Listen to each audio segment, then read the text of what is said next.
Guys, welcome back to my educational channel M I inspiration. तो मैं आज आपके लिए लेकर आई हूँ लैपलस की सीरीज 4, जो कि है लैपलस की थ्योरम्स। सर्किट थ्योरी जैसे सब्जेक्ट में लैपलस एक टॉपिक है जिसमें उसकी जो थ्योरम्स है ना, मैं आपको वो इस वीडियो में बताने वाली हूँ। सारी नहीं बताऊंगी, सिर्फ आज एक ही थ्योरम पढ़ेंगे हम, जो कि है कॉन्वोल्यूशन। बट मैं आपको इस तरीके से, इस वीडियो में खास बात यह है कि मैं उस तरीके से बताऊंगी जो कि बुकिश लैंग्वेज से थोड़ी अलग होगी और इजी होगी। आपको बुकिश लैंग्वेज नहीं, मैं थोड़ी इजी लैंग्वेज में लिखवाऊंगी आपको, ताकि आप अच्छी तरीके से उसे समझ सको और लर्न कर सको। और मैं गारंटी देती हूँ कि एग्जामिनर आपका एक भी मार्क्स कट नहीं करेगा। ठीक है, तो वही कॉन्वोल्यूशन थ्योरम है, बस थोड़ी सी इजी वे में। तो सबसे पहले है कॉन्वोल्यूशन थ्योरम। इसकी थ्योरम्स देख लेते हैं। Differentiation theorem, integration theorem, first shifting theorem, जो कि हम जिसको बोलते हैं टाइम शिफ्टिंग थ्योरम। ठीक है, सेकंड शिफ्टिंग थ्योरम, जो कि है फ्रीक्वेंसी शिफ्टिंग। तो ये 5 तरीके की थ्योरम है। तो सबसे पहले आज हम पढ़ेंगे कॉन्वोल्यूशन थ्योरम क्या होती है। ठीक है, तो जो जैसे जैसे मैं आपको व्हाइट बोर्ड पे समझाती जाऊंगी ना, आपको उसी तरीके से अपने रजिस्टर में, अपनी आंसर शीट में लिखना है। एक भी वर्ड बिल्कुल शॉर्ट तरीके से बताऊंगी, इसलिए एक भी वर्ड मिस मत करना। ठीक है, तो ये जो थ्योरम है ना, ये मिनिमम वर्ड्स में होगी। ठीक है, मैं जितना हो सकता है उसको छोटा करने की कोशिश करूंगी आपकी थ्योरम को, और उसमें कोई भी मार्क्स नहीं कट होगा। ठीक है, क्योंकि कई मुझे कमेंट आएंगे कि आपने थ्योरम तो शॉर्ट कर दिया बट इसके मार्क्स तो नहीं कटेंगे। तो बिल्कुल भी नहीं कटेंगे। सर्किट थ्योरी सब्जेक्ट ही ऐसा, आप जितना वर्ड टू वर्ड लिखोगे आपको उतने मार्क्स मिलेंगे और आपको इजी तरीके से लर्न भी हो पाएगा। तो सबसे पहले कॉन्वोल्यूशन देख लेते हैं क्या होता है। तो convolution of two real functions corresponds to multiplication of their respective functions. ठीक है, आपको सबसे पहले तो ये 2 लाइनें लिखनी है अपनी आंसर शीट में। टू रियल फंक्शन का जो कॉन्वोल्यूशन होगा वो कॉरेस्पॉन्ड्स करेगा multiplication of their respective function. ठीक है, तो उसके लिए हम लिखेंगे लैपलस F1 ब्रैकेट में t, और सेकेंड इक्वेशन लिखेंगे LF2 ब्रैकेट में t, और उसके आगे हम क्या लिखेंगे F1t is equal to F1s।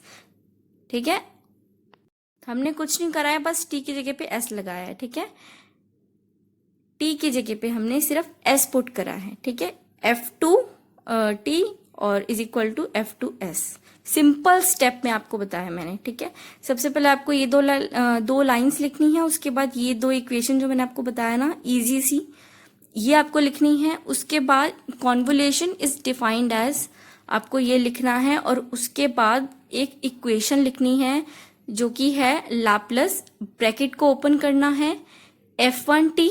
ठीक है, ऊपर साइन जो मल्टीप्लीकेशन का होता है ना, वो वाला साइन, और उसके बाद F2t। ठीक है, हमने क्या किया है, जो ऊपर F1t और F2t है ना, यहाँ पर उनको मल्टीप्लाई कर दिया, is equal to F1s multiply by F2s। ठीक है, मतलब F1t और F2t को, जो t वाले वर्ड्स है ना उनको मैंने एक साइड में लिख लिया है, और F1 जो s वाली साइड है ना उसको मैंने एक तरफ मल्टीप्लाई कर दिया है। ठीक है, तो सिंपल और इजी लैंग्वेज में हमको मल्टीप्लिकेशन करना है F1s को और F2s को। ठीक है, सिंपल जो हमने 2 इक्वेशन लिखी थी उसी से ही हमने एक थर्ड इक्वेशन लिख दी है।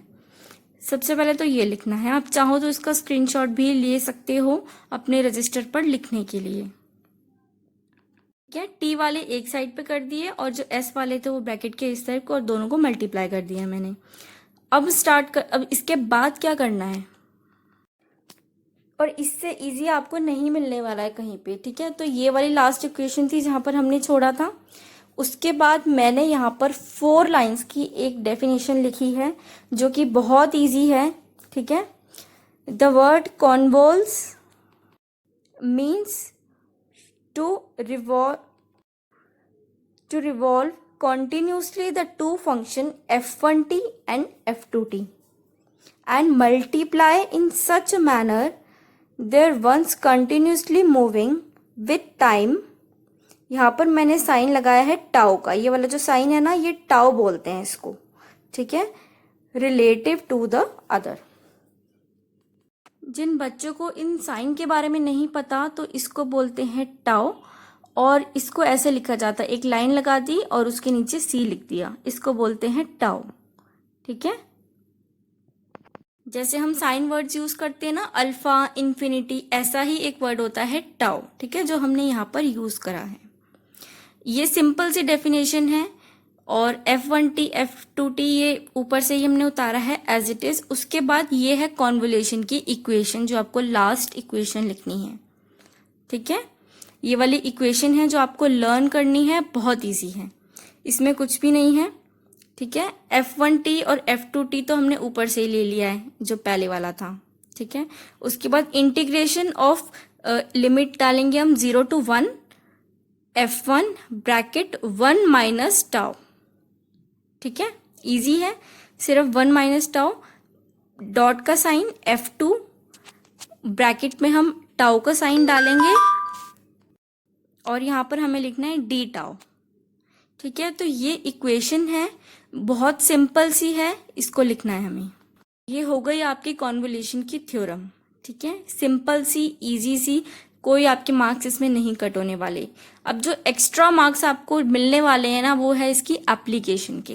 एप्लीकेशन एक ऑप्शनल है, अगर आपके पास टाइम है ना तो 2 मिनट निकाल के ना इसके एप्लीकेशंस लिख लो। ठीक है, इसमें कोई आपके मार्क्स कट नहीं करेंगे, बल्कि जो आधा एक नंबर कटने वाला भी होगा ना आपकी कोई गलती की वजह से, तो वो आपका नहीं कटेगा। ठीक है, तो क्यों चांस लेते हो, अच्छा सा लिखो।